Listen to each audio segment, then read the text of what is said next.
ఒక రిజర్వేషన్ ఇవ్వాలంటే రాజ్యాంగంలో కూడా ఏంటంటే జనాభా ప్రాతిపదిక మీద రిజర్వేషన్ ఇవ్వాలన్నమాట. ఇలా 80 కోట్ల జనాభా దేశంలో, రాష్ట్రంలో 60% జనాభా.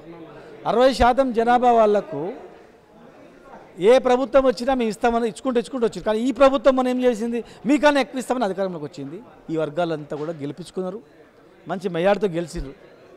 ఇవాళ వాళ్ళు ఏం చెప్పి గెలిచిండ్రు, అది ఏమి అమలు అవుతలేదు, ఎందుకు అమలు అవుతలేదు అనే దాని మీద క్వశ్చన్. ఆ పార్టీలో కాంగ్రెస్ పార్టీలో ఉన్న ఎమ్మెల్యేలు ఎమ్మెల్సీలు అన్ని పార్టీలు ఉన్న వాళ్ళు అన్నారు, పార్టీలకు అతీతంగా కామారెడ్డి డిక్లరేషన్ అమలు చేయాలా. రేపు 2 నెలల్లో ఎలక్షన్స్ వస్తూ ఉన్నాయి.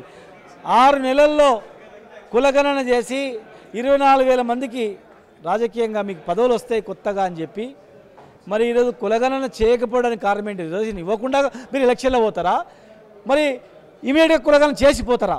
స్పష్టమైన వైఖరి కనిపిస్తుంది, అనుమానం వస్తూ ఉంది. కనుకనే ఆ అనుమానాన్ని నివృత్తి చేయడానికి, మళ్ళీ మాట తప్పకుండా చేయడానికి, కులగణన తర్వాతనే రిజర్వేషన్ ప్రకారమే అమలు అయ్యేటట్టు చేయడానికే ఈ ఒత్తిడి కార్యక్రమం. ఇది ఎంబీసీ రిజర్వేషన్ 1 నిమిషంలో అయిపోతుంది, బడ్జెట్ గురించిన అవసరం లేదు. కామారెడ్డి డిక్లరేషన్లో ఎంబీసీలకు మంత్రిత్వ ఇస్తామన్నారు, ఖాళీలు ఉన్నాయి, ఇచ్చేయండి. 1,00,000 కోట్ల బడ్జెట్ ఏమైంది? ఇలా మమ్మల్ని అడగవచ్చు. నేను ఒక పార్టీగా అంటలేను, ఒక ఈ వర్గానికి సంబంధించిన నాయకునిగా. 2 అంశాలు. మేము ఆ రోజు తెలంగాణ ఉద్యమాన్ని నడిపినాం, బీసీ ఉద్యమాన్ని పక్కకు పెట్టినాం. తెలంగాణ ప్రజలందరికీ కూడా లాభం అవుతుంది, ఓసీలకు, బీసీలకు, ఎస్సీ ఎస్టీలకు అవుతుందని ఆ ఉద్యమాన్ని నడిపినాం. ఇలా చిన్న రాష్ట్రాల్లో మాకు మేలు జరుగుతుంది అనుకున్నాం, జరగలే. మరి ఈ పార్టీలు ఇస్తామన్నాయి, ఇంకా అడగొచ్చు, మరి మీరున్నప్పుడు ఏం చేసినారు?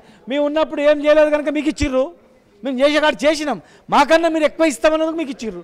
మీరు ఏమైందని మేము అడుగుతా ఉన్నాం, మీరు ఎప్పుడు చేస్తారని అడుగుతా ఉన్నాం. అసలు మీరు కులగణన చేసి ఎలక్షన్లో పోతారా, చేయకుండా పోతారా, మాట తప్పుతారా, తప్పిపోతారా, తప్పకుండా పోతారా అనే దాని మీద మా ఒత్తిడి. ఎందుకంటే బీసీ కమిషన్ నిర్ణయం ప్రకారం నిర్ణయం ఉంటుందని కూడా ప్రధానంగా ముఖ్యమంత్రి అయితే సమీక్షలో చెప్పారు. కులగణన లేకుండా ఎలక్షన్లకు వెళ్తే ఎట్లా ఉండబోతుంది కార్యాచరణ? 100% బీసీలు అందరూ కూడా మోసం చేసిన పార్టీలకు ఏదరి,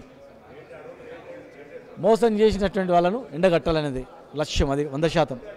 ఎవరు సపోర్ట్ చేసి ముందుంటారో వాళ్ళకి సపోర్ట్. ఓసీ కులం నుంచి వచ్చి ఖచ్చితంగా కావాలి నిలదీసి ఎవరైతే ముందుకొచ్చి ఈ రిజర్వేషన్ అమలు అయ్యేటట్టు చేస్తారో, ఓసీ కానీ బీసీ కానీ ఎవరైనా కానీ ఆ నాయకునికి బాసటగా ఈ సంఘాలన్నీ నిలబడతాయి.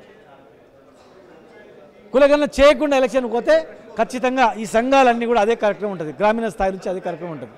అందుకే ఈరోజు 10th రోజు తెలంగాణ ఉద్యమాన్ని నడిపిన నాయకులు, నాయకత్వం, మిగతా కుల సంఘాలు, మిగతాటువంటి అందరు కలిపి అందరిని కలుపుకొని ఆ రోజు ఇక్కడ కార్యక్రమం స్టార్ట్ చేసి, అది మండల స్థాయిలో, జిల్లా స్థాయిలో, నియోజకవర్గ స్థాయిలో, గ్రామీణ స్థాయి నుంచి ఈ కార్యక్రమాన్ని తీసుకుపోయి అత్యధిక జనాభా గల ఈ వర్గాలకు న్యాయం చేసే దిశగా ఏ త్యాగానికైనా సిద్ధమై, ప్రాణ త్యాగాలకు కూడా సిద్ధమై ఈ ఉద్యమాన్ని నడపాలా, ముందుకు తీసుకుపోవాలా, దేశానికే తెలంగాణ రాష్ట్రం ఆదర్శం కావాలనే దిశగా ఈ ఉద్యమాన్ని నడుస్తుంది.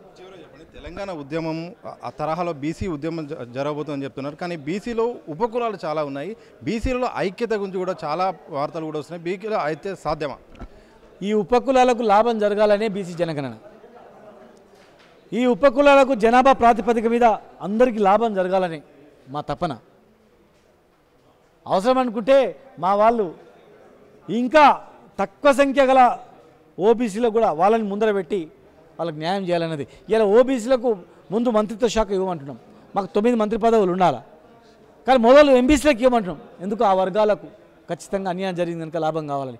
ఇప్పుడు రేపు స్థానిక సంస్థల్లో రిజర్వేషన్లు కలిగితే మేమే ఇగో ఈ పెద్ద కులాలు ఉన్నాయి 10 దగ్గర నిలబడ్డారు, మిగతా 10 ఇగో చిన్న చిన్న కులాలకు ఇవ్వండి.